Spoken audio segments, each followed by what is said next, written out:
Peut-être comme moi, tu te poses la question de savoir si les jugements de Dieu sont toujours justes. Dans cet épisode, découvrons le jugement de Dieu qui met fin à l'empire de Babylone.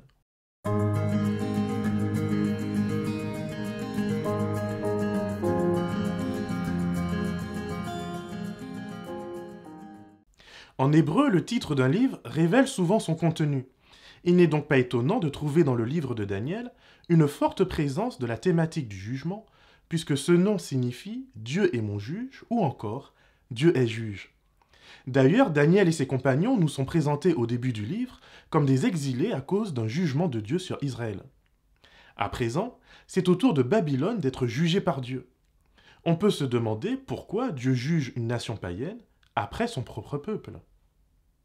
Alors que Dieu juge les rois de Babylone, je suis surpris par la nature des jugements entre Daniel 4 et Daniel 5. Dans les deux cas, il s'agit du même Dieu saint d'Israël, qui a l'idolâtrie en horreur. En face, on a toujours le même empire babylonien, idolâtre par nature. Pourtant, l'issue de ces deux jugements est complètement différente.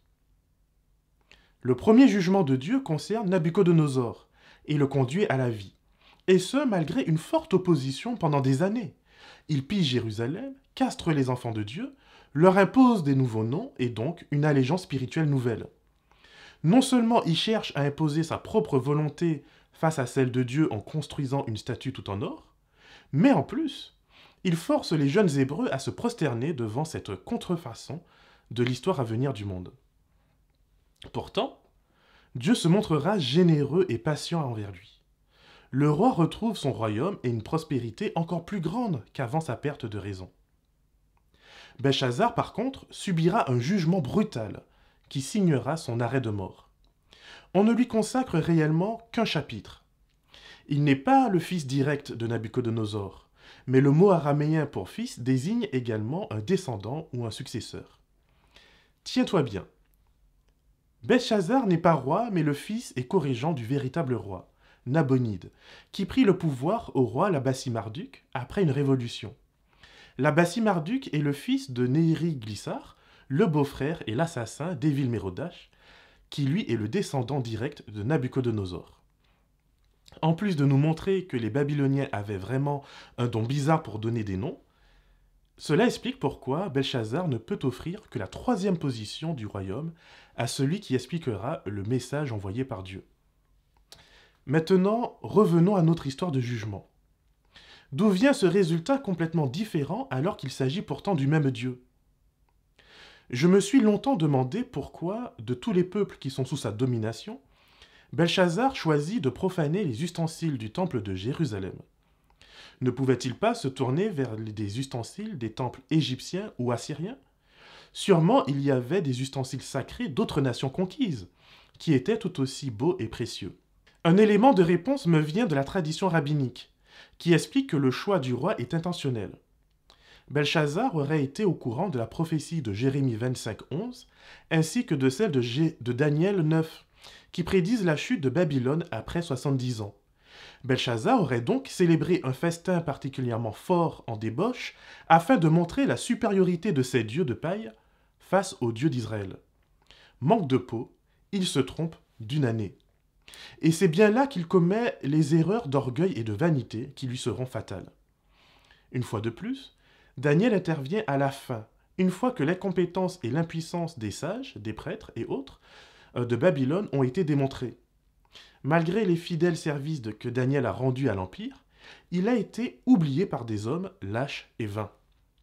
Son statut de simple exilé continue de lui coller à la peau, et la cour royale ne peut voir rien d'autre en lui qu'un minable et un moins que rien.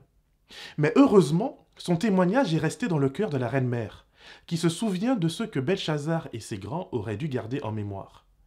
Bien que la compréhension théologique de cette reine soit restée imparfaite, puisqu'elle continue à attribuer à Daniel le souffle des dieux saints, et non pas du Dieu très haut, l'important est qu'elle sait regarder dans la bonne direction. Elle regarde à celui qui s'est porté en sacrifice de bonne odeur au sein de la cour royale, et démontrer ainsi son appartenance au vrai Dieu.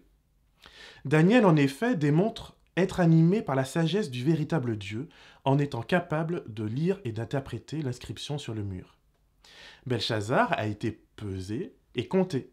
Il a été trouvé trop léger et Dieu met un terme à son royaume en le divisant et en le remettant entre les mains des Mèdes et des Perses. Je remarque ici, Daniel n'est pas troublé lui-même, comme lorsqu'il a dû annoncer le jugement de Dieu à Nabuchodonosor. Au contraire, Daniel prend ses distances avec ce roi. Il lui fait remarquer qu'il a été le témoin des actions du Dieu d'Israël, de son pouvoir sur la fournaise, ainsi que de la conversion de Nabuchodonosor. L'attitude de Belchazzar est donc sans excuse, puisqu'il a endurci son cœur et préféré se moquer du Dieu d'Israël en compagnie de ses concubines. Dieu exerce alors son jugement et cela mène Belchazzar à la mort. La patience de Dieu n'est pas indicatrice d'un Dieu démissionnaire. Chacun est jugé selon ses œuvres, mais aussi et surtout selon les lumières qu'il ou elle a reçues. Malgré les multiples tentatives d'assimilation hostile par le pouvoir babylonien, Daniel a su, sans jamais faillir, rester le témoin de l'existence de son Dieu, ainsi que de son rôle de juge de toutes les nations.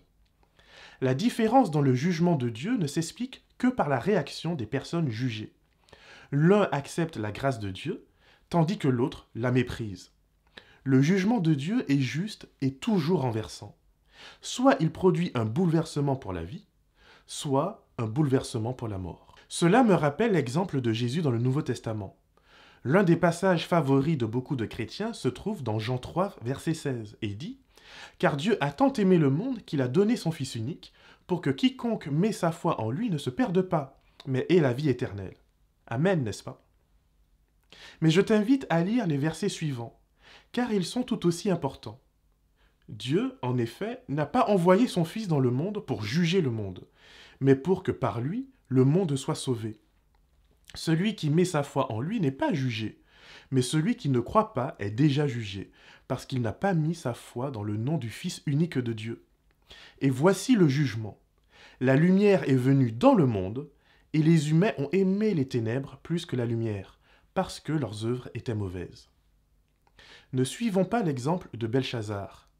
Les enfants de Dieu, même lorsqu'ils sont jugés, restent toujours des enfants de Dieu.